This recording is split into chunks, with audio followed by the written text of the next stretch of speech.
আসসালামু আলাইকুম। কোরআনে বাংলা অর্থ হইতে পড়া হইতেছে, আল্লাহ তাদের প্রতি অবিচার করেননি, কিন্তু তারা স্বয়ং নিজেদের উপর জুলুম করেছিল। 34। সুতরাং তাদের মন্দ কাজের শাস্তি তাদের মাথায় আপতিত হইয়াছে, এবং তারা যে ঠাট্টা বিদ্রোহ করত তাই উল্টো তাদের উপর পড়িয়াছে। পঞ্চম রুকু। 35। মুশরিকরা যা বলল, যদি আল্লাহ চাইতেন তবে আমরা তাদের ছাড়া কারো ইবাদত করতাম না, এবং আমাদের পিতৃপুরুষেরা করতো না, এবং তার নির্দেশ ছাড়া কোনো বস্তুই আমরা হারাম করতাম না। তাদের পূর্ববর্তীরা এমনই করছে। রসুলের দায়িত্ব শুধু সুস্পষ্ট বাণী পৌঁছে দেওয়া। 36। আমি প্রত্যেক উম্মতের মধ্যে এই মর্মে রসুল প্রেরণ করিয়াছি, তোমরা আল্লাহর ইবাদত করো এবং তার থেকে নিরাপদ থাকো। অথবা তাদের মধ্যে কিছু সংখ্যককে আল্লাহ হেদায়েত করিয়াছেন, এবং কিছু সংখ্যকের জন্য বিপদগামিতা অবধারিত হইয়া গেছে। সুতরাং তোমরা পৃথিবীতে ভ্রমণ করো এবং দেখো মৃত আরবদারীদের কিরূপ পরিণতি হইয়াছে। 37। আপনি তাদের সুপথে আনতে আগ্রহী হলেও আল্লাহ যাকে বিপদগামী করেন তিনি তাকে পথ দেখান না, এবং তাদের কোনো সাহায্যকারীও নেই। 38।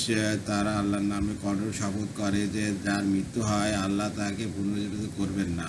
অবশ্যই এর পাকাপোক্ত ওয়াদা হয়ে গেছে, কিন্তু অধিকাংশ লোক জানে না। 39। তিনি পুনরুজ্জীবিত করবেনই, যাতে যে বিষয়ে তাদের মধ্যে মতৈক্য ছিল তা প্রকাশ করা যায়, এবং যাতে কাফেররা জেনে নেয় তারা মিথ্যাবাদী ছিল। 40। আমি যখন কোনো কিছু করার ইচ্ছা করি তখন তাকে কেবল এইটুকুই বলি, হয়ে যাও, সুতরাং তা হয়ে যায়। ষষ্ঠ রূপ। 41। যারা নির্যাতিত হওয়ার পর আল্লাহর জন্য গৃহ ত্যাগ করিয়াছে, আমি অবশ্যই তাদেরকে দুনিয়াতে উত্তম আবাস দেব, এবং পরকালে পুরস্কার তো সর্বাধিক। হাই যদি তারা জানত। 42। তারা দৃঢ়পথ রইয়াছে এবং তাদের পালনকর্তার উপর ভরসা করিয়াছে। 43। আপনার পূর্বে আমি পথপ্রদর্শক মানবকেই তাদের প্রতি প্রেরণ করিয়াছিলাম, অতএব জ্ঞানীদের জিজ্ঞাসা করো যদি তোমাদের জানা না থাকে। 44। প্রেরণ করিয়াছিলাম তাদের নির্দেশাবলী ও অবতীর্ণ গ্রন্থ সহ, এবং আপনার কাছে আমি স্মরণীকে অবতীর্ণ করিয়াছি, যাতে আপনি লোকদের সামনে ওইসব বিষয় বিবৃত করেন যেগুলো তাদের প্রতি নাজিল করা হইয়াছে, যাতে তারা চিন্তা ভাবনা করে। 2।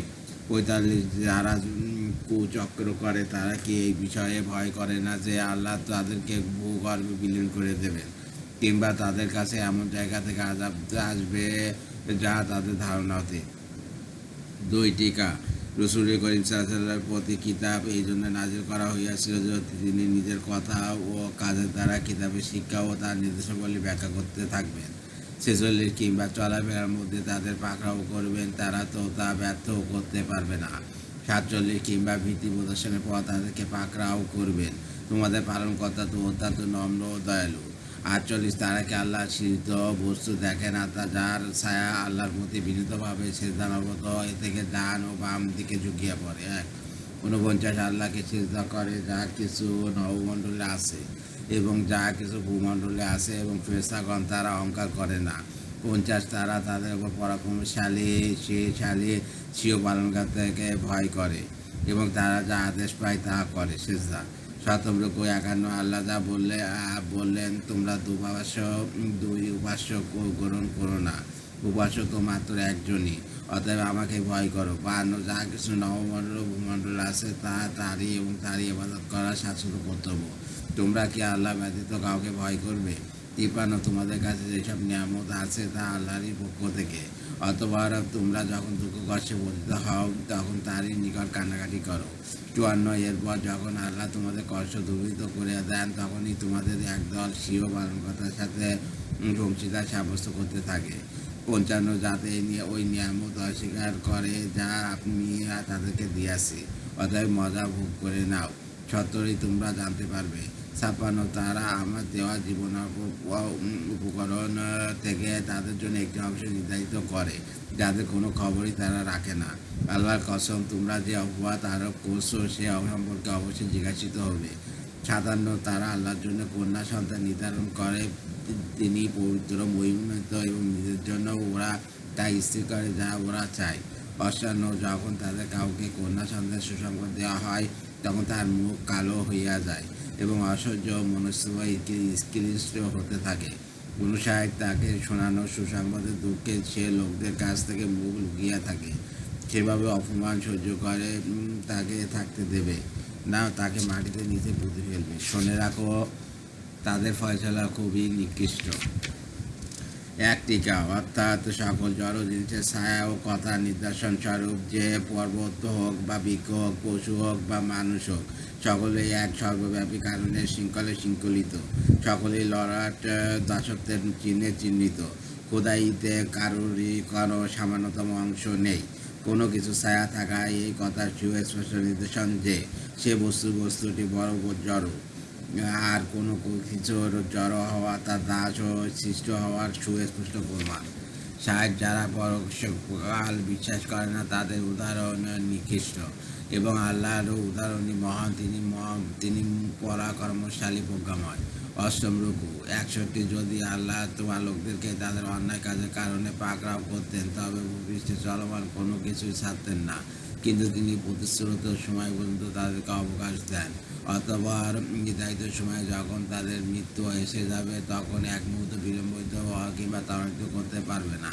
62। যা নিজেদের মন চায় না তাই তারা আল্লাহর জন্য সাব্যস্ত করে, এবং তাদের জিহ্বা মিথ্যা বর্ণনা করে যে তাদের জন্য রয়েছে কল্যাণ, সচেষ্ট কোথাও তাদের জন্য রয়েছে আগুন, তাদেরকে সর্বকে নিক্ষেপ করা হবে। 63। আল্লাহর কসম, আমি আপনার পূর্বে বিভিন্ন সম্প্রদায়ে রসূল প্রেরণ করিয়াছি, অথবা শয়তান তাদের কর্মসময় সমৃদ্ধ করে দেখিয়াছে, আর সেই তাদের অভিভাবক ও তাদের জন্য রয়েছে যন্ত্রণাদায়ক শাস্তি। এবং 64।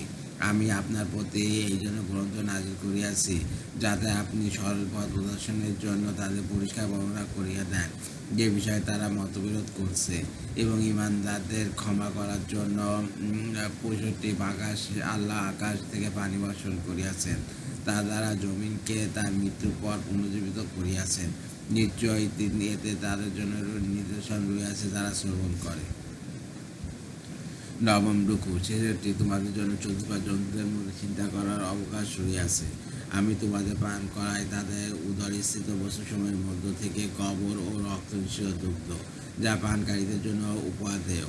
67। এবং খেজুর বৃক্ষ ও আঙ্গুর ফল থেকে তোমরা মদ ও উত্তম খাদ্য তৈরি করে থাকো, এতে অবশ্যই বহু শক্তি সম্পন্ন সম্পদের নির্দেশন রইয়াছে। 68। আর আমরা আপনার পালনকর্তা মধুমক্ষিকাকে আদেশ দিলেন, পর্বতগ্রাতে বৃক্ষ উঁচু চালে গৃহ তৈরি করো। 69। এরপর সর্বপ্রকার ফল থেকে ভক্ষণ করো, এবং আপন পালনকর্তার উন্মুক্ত পথ শুভে চলমান হও।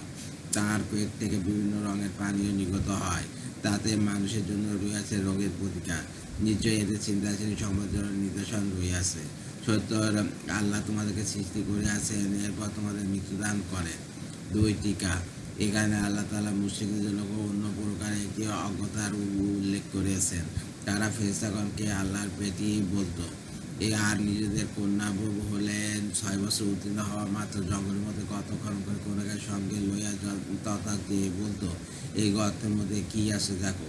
কন্যা তাদের উকি মারতে ধাক্কা দিয়ে তাতে ফেলে দিত, এবং মাটি চাপা দিয়ে তাদের পুঁতে ফেলত। বয়নুল কুরআন। তোমাদের মধ্যে কেউ কেউ পৌঁছে যায় জরাগ্রস্ত কম বয়সের ফলে যা কিছু তারা জানতো সেই সম্পর্কে তারা সজ্ঞান থাকে না। নিশ্চয়ই আল্লাহ সুবিজ্ঞ, সর্বশক্তিমান। 10ম রুকু 71। আল্লাহ তাআলা জীবন উপকরণে তোমাদের একজনকে অন্যজনের চাইতে শ্রেষ্ঠত্ব দিয়াছেন, অতএব যাদের শ্রেষ্ঠত্ব দেওয়া হইয়াছে তারা তাদের অধীনস্থ দাস দাসীদের স্বীয় জীবিকা থেকে এমন কিছু দেয় না যাতে তারা এই বিষয়ে তাদের সুয়ার হইয়া যাবে। তবে কি তারা আল্লাহর নিয়ামত অস্বীকার করে? 72। আল্লাহ তোমাদের জন্য তোমাদের শ্রেণী থেকে জোড়া পয়দা করিয়াছেন, এবং তোমাদের যুগল থেকে তোমাদেরকে পুত্র প্রতিনিধি দিয়াছেন, এবং তোমাদেরকে উত্তম জীবন উপকরণ দান করিয়াছেন। অতএব তারা কি বিদ্যা বিষয়ে বিশ্বাস স্থাপন করে এবং আল্লাহ অনুগ্রহ অস্বীকার করে? 73। তারা আল্লাহ ব্যতীত এমন বস্তু ইবাদত করে যে তাদের জন্য ভূমণ্ডল ও নভমণ্ডল থেকে সামান্য রুজি দেওয়ারও অধিকার রাখে না এবং শক্তিও রাখে না। 74। অতএব আল্লাহর কোনো সদৃশ সাব্যস্ত করো না, নিশ্চয় আল্লাহ জানেন এবং তোমরা জানো না। 75। আল্লাহ একটি দৃষ্টান্ত বর্ণনা করিয়াছেন, অপরের মালিকাধীন গোলামের যে কোনো কিছুর উপর শক্তি রাখে না, এবং এমনকি একজন যাকে আমি নিজের পক্ষ থেকে চমৎকার রুজি দিয়াছি, অতএব সে তা থেকে ব্যয় করে গোপনে ও প্রকাশ্যে, উভয়ে কি সমান হয়? সব প্রশংসা আল্লাহ, কিন্তু অনেক মানুষ জানে না। ৭৬ আল্লাহ আরেকটি দৃষ্টান্ত বর্ণনা করে আছে, দু ব্যক্তির একজন বোমা কোনো কাজ করতে পারে না, সে মালিকের উপর বোঝা, যেদিকে তাকে পাঠায় কোনো সঠিক কাজ করে আসে না। সে কি সমান হবে ওই ব্যক্তির যে ন্যায় বিচারের আদেশ করে এবং সরল পথের কায়েম করিয়াছে? ১১ রুকু বা ৭৭ নবমণ্ডল ও ভূমণ্ডলে গোপন রহস্য আল্লাহর কাছেই রইয়াছে। কিয়ামতের ব্যাপারটা এমন, যেমন চোখের পলক অথবা তার চাইতেও নিকটবর্তী। নিশ্চয় আল্লাহ সব কিছুর ওপর শক্তিমান। একটিকা বর্তমান সময়ে কিছু লোক এই আয়াত মন করার অর্থ বের করিয়াছে যে, যেসব লোকদের আল্লাহ তাআলা জীবিকার ব্যাপারে মর্যাদা দান করিয়াছে, তাদের জীবিকা তাদের নিজেদের মৃত ও জাগতের প্রতি অবশ্য দান করে দিতে হবে। যদি তারা তা না করে তবে তারা আল্লাহর নিয়ামত অস্বীকারী বলে গণ্য হবে। কিন্তু উপর থেকে সমগ্র ভাষণটাই শিরকের খণ্ডরত ওইদের পুনরাবৃত্ত হয়ে এসেছে। পূর্বাবার প্রসঙ্গ লক্ষ্য রাখলে এই কথা অতি সুস্পষ্ট রূপে বোঝা যাবে যে, এখানে এই যুক্ত পেশ করা হইয়াছে যে, তুমি যখন নিজের ধনে তোমার গোলাম ও চাকরদের সমমর্যাদা দান না করো, তবে আল্লাহ তাআলা তোমাদের প্রতি যে অনুগ্রহ রাশি দান করিয়াছে তার কৃতজ্ঞতা প্রকাশে তোমরা আল্লাহ তাআলার সঙ্গে কি প্রকারে তার ক্ষমতাহীন বান্দাদের অংশীদার পরারোকে সঠিক মনে করো, এবং নিজেকে স্থানে বুঝে থাক যে ক্ষমতা ও অধিকার আল্লাহ তাআলার, এই বান্দা করো তার সঙ্গে সমভূমি। ৭৮ আল্লাহ তোমাদেরকে তোমার মায়ের গর্ভ থেকে বের করিয়াছে, তোমরা কিছুই জানতে না। তিনি তোমাদের কর্ণ, চক্ষু ও অন্তর দিয়াছেন, যাতে তোমরা অনুগ্রহ স্বীকার করো। ৭৯ তারা কি উড়ন্ত পাখিকে দেখে না? এগুলিকে আকাশে অন্তরিক্ষে কুদরতের আজ্ঞাধীন হয়ে রইয়াছে। আল্লাহ ছাড়া কেউ এগুলো আগলে রাখে না। নিশ্চয়ই এতে বিশ্বাসীদের জন্য দিশাবর্তী রইয়াছে। ৮০ আল্লাহ করে দিয়াছেন তোমাদের গৃহকে অবস্থার জায়গা এবং চতুর্পাশ যত চামড়া দ্বারা করিয়াছে তোমার জন্য তাঁবুর ব্যবস্থা। তোমরা এগুলিকে সফরকালে ও অবস্থানকালে হালকা পাও। ভেড়ার পশম, উটের বাবরি, চুল ও ছাগলের লোক দ্বারা কত আসবাবপত্র বা ব্যবহার সামগ্রী তৈরি করিয়াছেন এক নির্দিষ্ট সময় পর্যন্ত। ৮১ আল্লাহ তোমাদের জন্য সৃজিত বস্তু দ্বারা ছায়া করে দিয়াছে এবং পাহাড়সমূহে তোমাদের জন্য আত্মগোপনের জায়গা করেছেন এবং তোমাদের জন্য পোশাক তৈরি করে দিয়েছেন, যা তোমাদের গ্রীষ্ম ও বিবাদের সময় রক্ষা করে।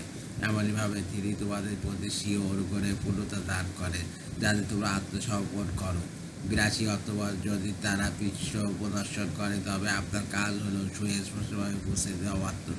৮৩ তারা আল্লাহ অনুগ্রহ চেনে এরপর অস্বীকার করে এবং তাদের অধিকাংশ অকৃতজ্ঞ। ১২ রুকু ৮৪ যেদিন আমি প্রত্যেক উপর থেকে একজন বর্ণনাকারী দাঁড় করাবো, তখন কাফেরদের অনুমতি দেওয়া হবে না এবং তাদের তওবা গ্রহণ করা হবে না। ৮৫ যখন জালেমরা আযাব প্রত্যক্ষ করবে তখন তাদের থেকে তা লঘু করা হবে না এবং তাদেরকে কোনো অবকাশ দেওয়া হবে না।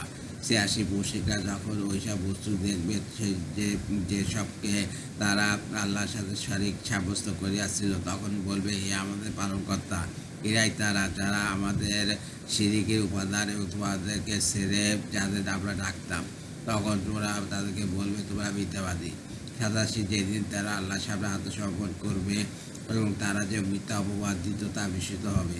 ৮৮ যারা কাফের হইয়াছে এবং আল্লাহর পথে বাধা সৃষ্টি করিয়াছে, আমি তাদেরকে আযাবের পর আযাব বাড়িয়ে দেব, কারণ তারা অশান্তি সৃষ্টি করত। ৯৯ সেদিন প্রত্যেক উম্মতের মধ্যে আমি একজন বর্ণনাকারী দাঁড় করাবো তাদের বিপক্ষে তাদের মধ্য থেকে, এবং তাদের বিষয়ে তারা আপনাকে সাক্ষী রূপে উপস্থাপন করব। আমি আপনার প্রতি এমন গ্রন্থ নাযিল করিয়াছি যা প্রত্যেক বস্তু সুস্পষ্ট বর্ণনায় হেদায়েত, রহমত ও মুসলমানদের জন্য সুসংবাদ। ২ টিকা হাদিস শরীফে আছে, প্রত্যেক উম্মতের আমল রাসূলুল্লাহ সাল্লাল্লাহু আলাইহি ওয়াসাল্লাম পেশ করা হয়। তিনি নেক আমলগুলি দেখে আল্লাহ শুকর করেন, আর বদ আমলগুলি দেখে তাদের জন্য ইস্তেগফার করেন। এখানে সমুদয় কার্য বলতে শুধু ধর্মীয় কার্য বর্ণনাকারী বলতে প্রত্যক্ষ ও পরোক্ষ উভয় প্রকার অর্থ গ্রহণ করে এই সন্দেহ থাকে না যে কোরআনে পার্থিব বিষয় বর্ণনায় বা কোথায়, বা এবং ধর্মীয় সকল বিষয় বর্ণনায় বা কোথায়। যেমন আল্লাহ বলেন, রাসূল তোমাদেরকে যা নির্দেশ দেন তা গ্রহণ করো, আর যা নিষেধ করেন তা থেকে বিরত থাকো। এতে বোঝা যায় যে রাসূলের কথা কোরআনেরই কথা। আলহামদুলিল্লাহ, কোরআনের বাংলা অর্থ হইতে পড়া হয়েছে। আমার ইউটিউব চ্যানেল রিপোর্ট করা আছে, ওইটাকে আপনার সাবস্ক্রাইব করবেন, লাইক করবেন, শেয়ার দেবেন। আর হচ্ছে যদি ভুল ভ্রান্তি হয় প্রথমে মহান আল্লাহ পাকের কাছে মাপ চেয়ে দিচ্ছি, আপনারা মাফ করে দেবেন, ক্ষমাসুলভ দৃষ্টিতে দেখবেন। আর লিপুর প্লাজা আমার ফেসবুক পেজ, ওইটাকে আপনার ফলো দিয়ে রাখবেন। সবাই ভালো থাকবেন, সুস্থ থাকবেন এবং স্বাভাবিক থাকবেন।